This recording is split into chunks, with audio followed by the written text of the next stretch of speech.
What's going on, everyone? So, Fred VanVleet is a very interesting situation for the Toronto Raptors, right? The Toronto Raptors seem to be likely sellers in this upcoming trade deadline. They have essentially made all of their players available. They even want like specific packages for various players. OG Anunoby, they want a pretty good haul, pretty good return. They want several draft picks. They want, players. They want pieces. Siakam, they want a package based on certain reports that came out yesterday. They want pieces similar to like DeJounte Murray deal, where you get like, 4 draft picks, like, and then a young player or a couple pieces or something like that. Like, they want a haul for a lot of these guys. Fred VanVleet, he's a guy that could very likely leave after this season. He's expected to opt out. There were some mixed reports. Some reports said that he was turned down 4 years, 114 million. That he's looking, for somewhere in the 30 million a year range. Personally, I don't think he's worth that.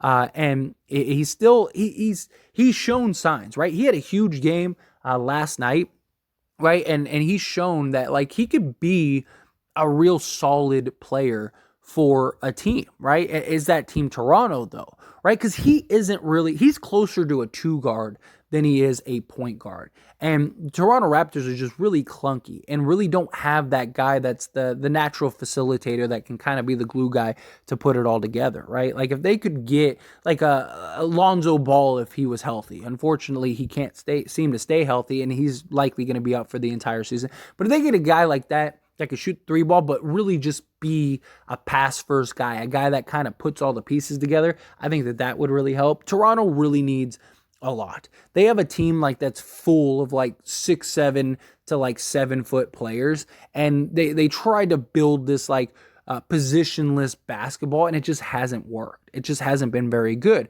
And there are now reports that Fred VanVleet and the Toronto Raptors are considering, potentially working out on a deal and trying to salvage this marriage, so to speak. But here is the report according to Jake Fisher.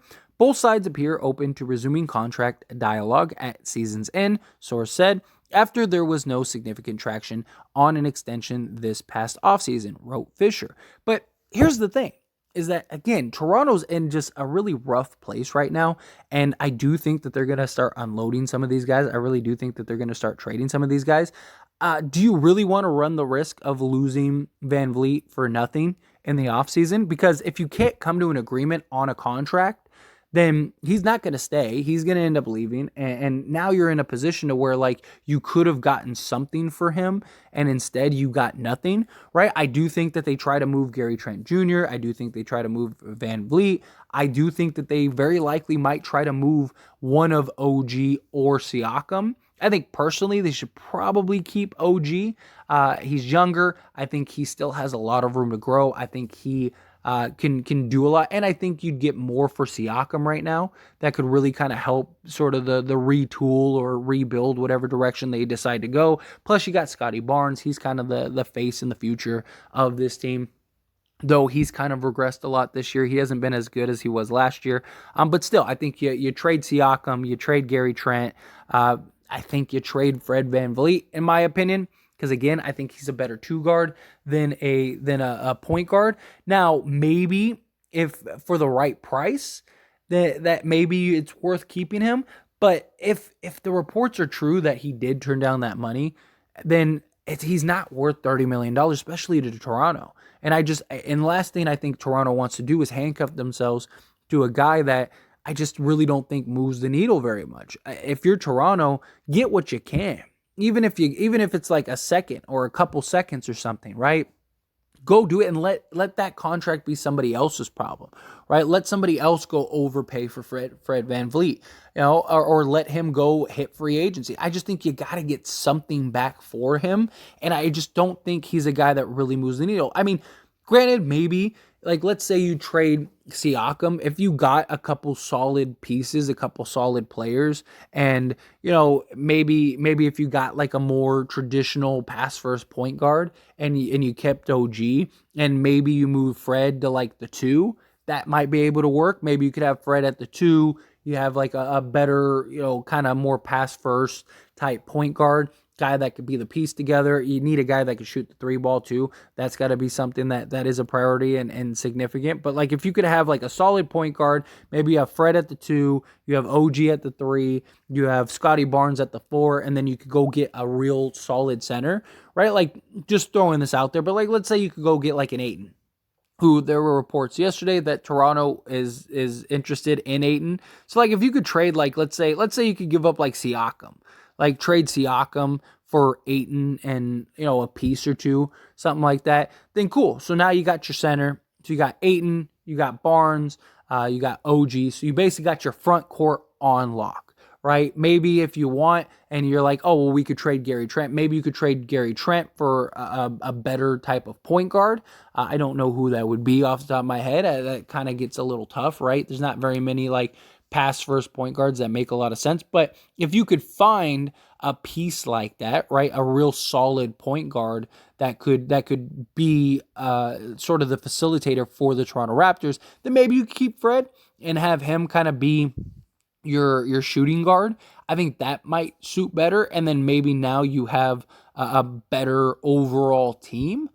That is something that I think is worth looking at. I mean, ideally, if they could find a way to get DeJounte Murray, that would be great, right? Like if like Atlanta, I'm not saying that they would, but like if you could put a package together for like, say Gary Trent Jr. and a couple pieces, like to go get a DeJounte Murray, because the Hawks are kind of struggling too, and DeJounte and Trey have been a little clunky, maybe that would be nice. Maybe you get like, if you had like DeJounte, Fred, OG, Scotty Barnes, and like Ayton, that like I think that would be a home run for this team. I think they'd be young, they'd be good, they'd be talented, they'd be hungry. I think would have good versatility there. That might actually be a much better team than what they currently have. Again, just kind of throwing out ideas based on recent reports. I'm not necessarily saying that they could get DeJounte Murray. I'm not even saying that they'd get, Ayton. But I do think Toronto is definitely a team looking to make some significant moves. And I don't know if Fred VanVleet is the answer for Toronto. I think you get what you can for him. I don't think you're going to get much for him, unfortunately, because teams know that they're going to have to overpay him, any team that trades for him. And two, I think teams are going to run the fear of like, well, if we don't pay him, that he very likely could leave. And so I think Toronto's kind of in a rough spot when it comes to him. You kind of make the argument, maybe you just pay him just to pay him, so you don't have to worry about losing him, and then you kind of have control over him.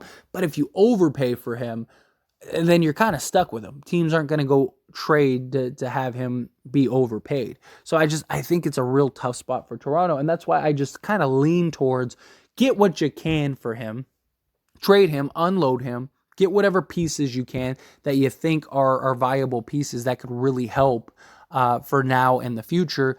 Do that, even if you do just get like a couple seconds. Like let's say you get 2 second-round picks, then fine. You get 2 second-round picks. It's something, it's a little bit of treasure that you can throw in your treasure chest that maybe you could use later on down the line to get another piece or something, or maybe you find a guy or two that you really like, and then you move off of him, and now he's somebody else's problem.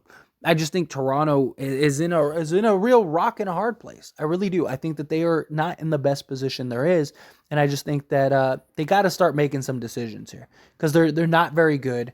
I don't think they're going to be very good. I think that the team that we see this year is the team that they really are. Like sometimes there's teams where you're just like, man, like they just need to figure it out. They can put it together. They'd be good.